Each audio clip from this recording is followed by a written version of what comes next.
I saw it all happen, and I still remember that day like it was yesterday. What started as a simple love story quickly turned into a tale that left the entire village of Umuoma in shock.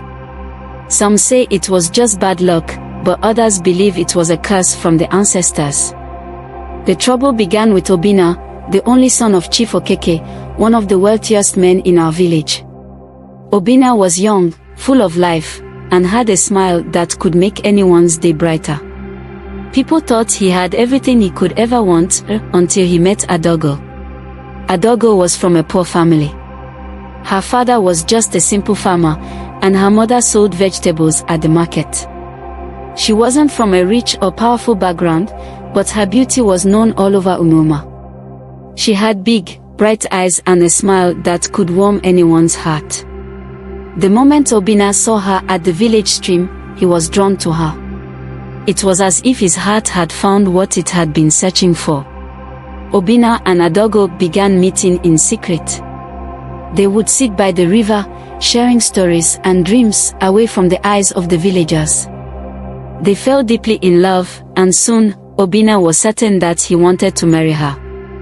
But there was one big problem. Obinna had already been promised to another girl, Umuoma, the daughter of a wealthy trader. Their families had arranged the marriage long ago, hoping to join their wealth and power.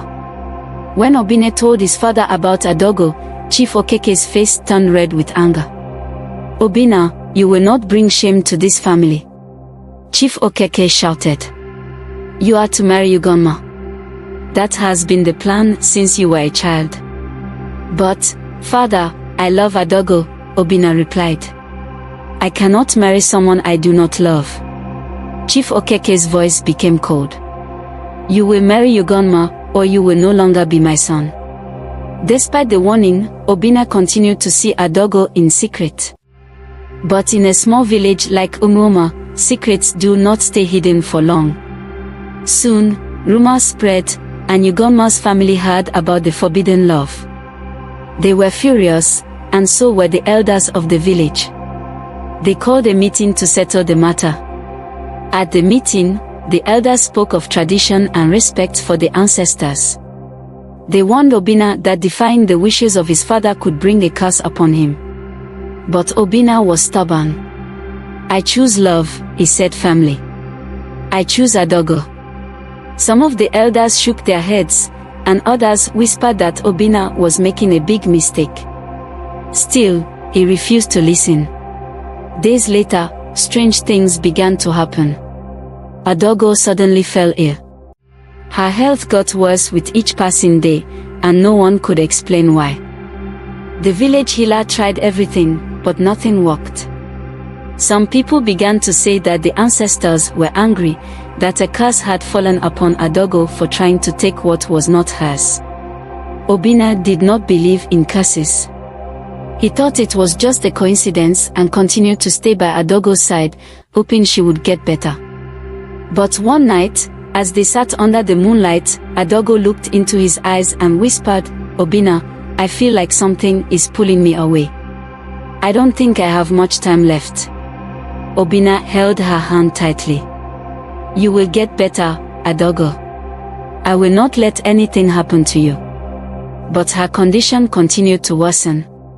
One morning, news spread across the village that Adogo had passed away in her sleep. Some said it was just an illness, but many believed it was a curse for breaking the traditions of the land. Obinna was heartbroken. He could not eat, sleep, or speak for days. When Chief Okeke tried to console him, Obinna angrily shouted, "This is your fault. You brought this curse upon her because you refused to accept our love." Chief Okeke's face softened, but he said nothing. There was nothing left to say. Weeks passed, and Obinna began to change. He was no longer the cheerful young man everyone knew. It was as if a part of him had died along with Adogo. He would sit for hours by the river, staring at the water, lost in his thoughts. One day, as he sat by the river, an old woman approached him. She was known as Mama Nwonyi, the oldest woman in the village, who was believed to have a special connection with the spirit world.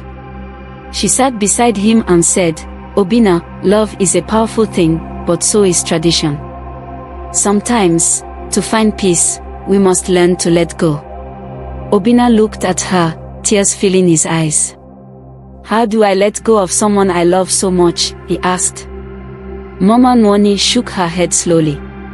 You must speak to her spirit. Ask for forgiveness and release her, so her soul may rest. Only then can you find your own peace. Following her advice, Obinna went to Adogo's grave that night and spoke to her spirit, asking for forgiveness for not protecting her and for defying the traditions that may have brought this curse upon them. As he spoke, a gentle breeze blew through the air, and for the first time since Adogo's death, Obinna felt a sense of calm. The village never forgot the story of Obinna and Adogo. It was a reminder to us all that while love is strong, the weight of tradition can be heavy. Some said it was a curse, others called it a tragedy.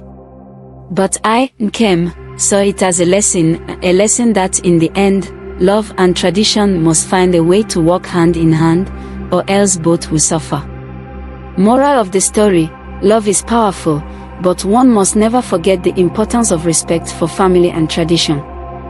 There is a time to fight for love, but there is also a time to honor the wisdom of the elders. Balance is key, and sometimes letting go is the only way to find true peace.